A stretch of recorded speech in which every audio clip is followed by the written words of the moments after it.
Hey, welcome to Learn Finance Free. My name is William Jamin, and let's continue. So previously we talked about the carry arbitrage, right?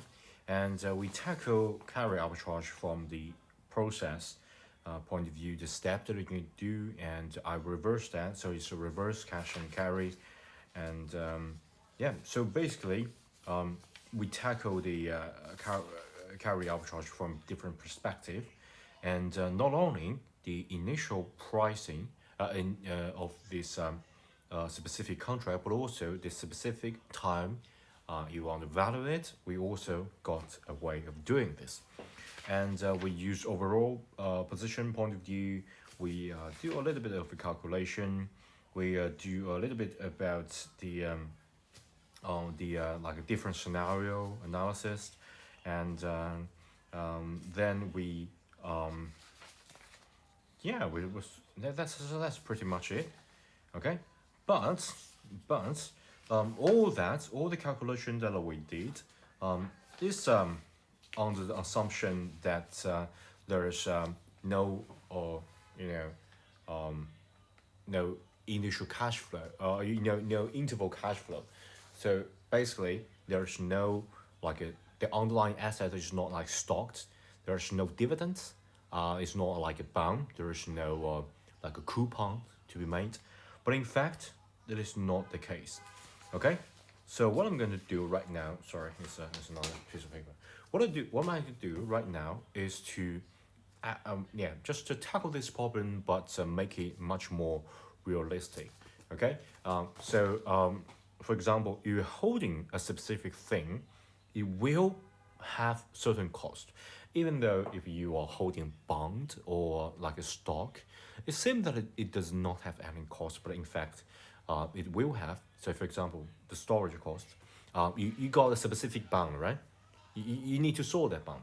If you don't store that, you may just use bank, and the bank will charge you a certain fee for that. So that will be the specific amount, like a storage cost, while you're holding that. And of course, there is like a holding. There is ownership, there is an ownership benefit.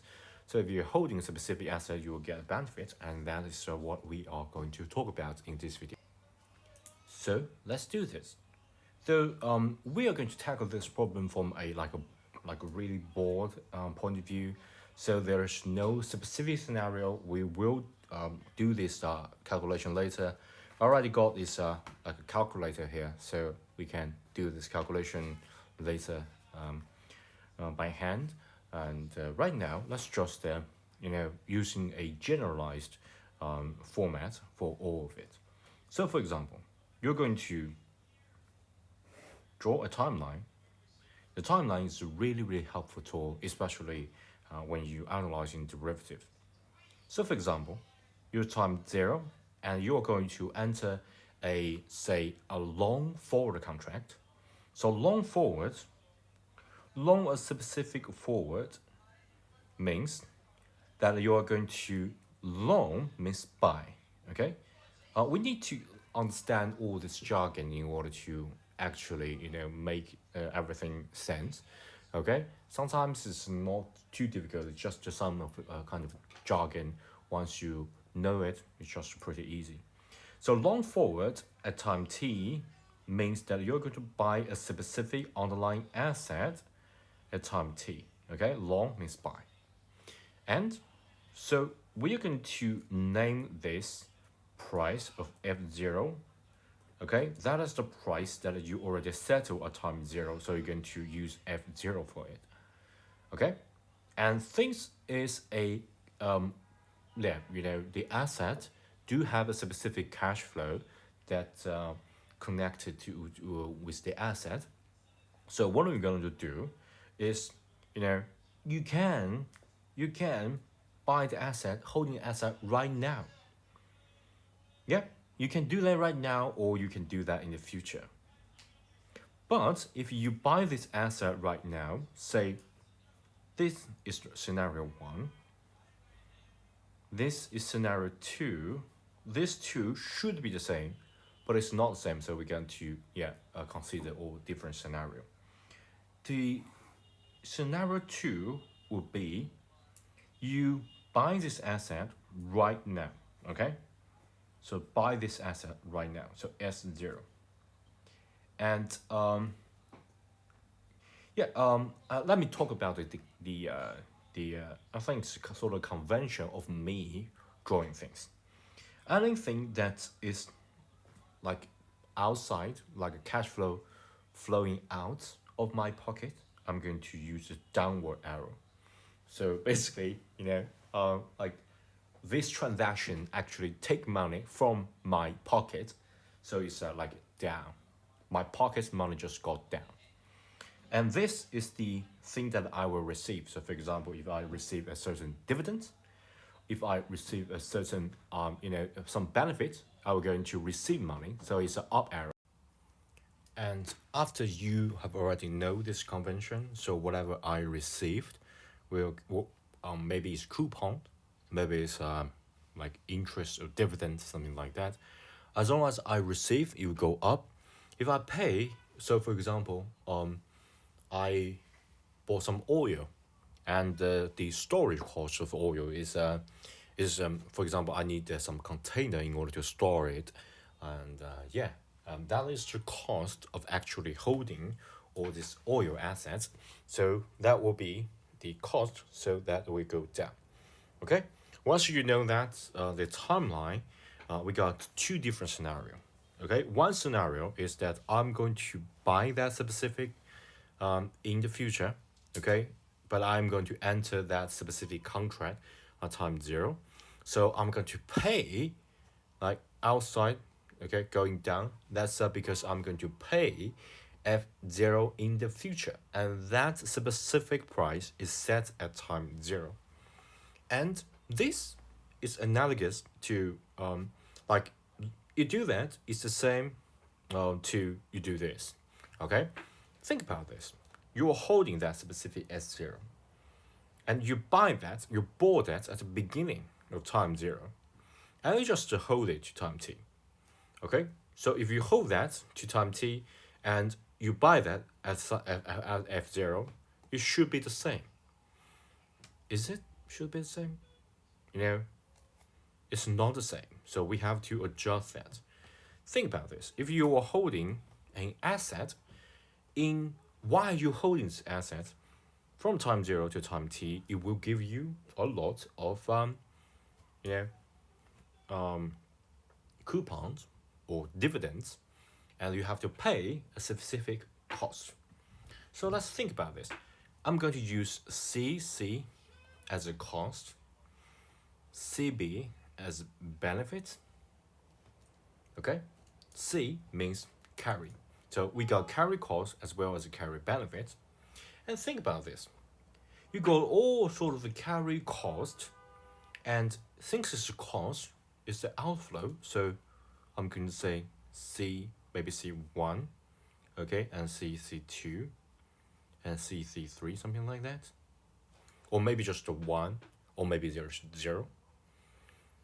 And all that is the amount of cash flow that you are going to pay out from your pocket, while you have the ownership of that specific asset.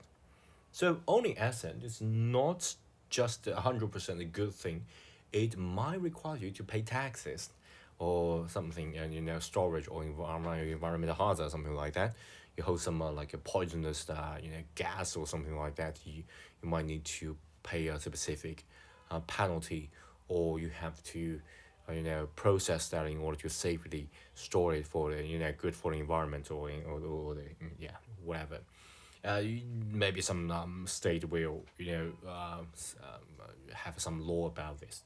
Okay, I'm not sure. I just give you some example. Okay, so the carry cost is all the money that you're going to pay from your pocket, and of course there is also a carry benefit. So CB, CB, CB, maybe CB1, CB2, CB3. And all these benefits is like a dividend or coupon or something like that. As long as you are holding, you have the ownership of that specific asset you're going to receive. And while you are doing this, these two should be the same at time t, but in fact it's not the same. Okay? Because if you do that, you're missing out all the fun in between if you just enter a forward contract. So, in order for these two to be the same, you should do something like this. Okay? So you should discount all this carry costs as well as carry benefits to the time 0. And after that, if you have to compare that with f0, you can make all this a future value. Okay, you have to consider the time value of the money. Or you have to discount that back to time 0. Just a two different way of a comparison. Doesn't really matter that much, but let me just show you a two way of doing things. So one way is to make all this discount back and then go forward to the future. So the f0 should be future value of s0, right? S0, and since you have to consider all the costs, remember the arrow is at the same direction. By the way, I use this arrow is that once I use this convention, I don't need to worry about all this like a plus sign or minus sign. So I can like using this to quickly make the call and without making any error. It's a good way of doing things, and I learned this trick a few years back. Okay, so we just symbolize things, and this two is the same. So I just discount all this back to 0. So I'm going to use the same. This is a plus sign, so it should be plus sign, and CC carry all this carry cost. Discount that back to 0. It's kind of like a summation. Okay, just to get all this back to 0, and then you subtract that. Yeah, we need to subtract because all this carry benefit, it sounds so wonderful, but remember, you're going to compare that with the buying that in the future. If you enter the future contract, all these benefits as well as the cost, you're not going to endure, or you're not going to enjoy the benefit. So what I'm going to do is to, unluckily, we have to subtract all these carry benefits. Okay, and of course, all that is like a summation of all this benefit, respectively discount that back to 0, and we got this like the summation number here. And once you got this number, you're going to make the future value, consider the time value of money, maybe it's 1 plus r, something like that, and all the way to time t or e, and we got this like a continuous compounding rate all the way up to t, something like that. Doesn't really matter because I just use a very like a encompassing way of doing things. Okay, once I make that a future value, these two should be the same.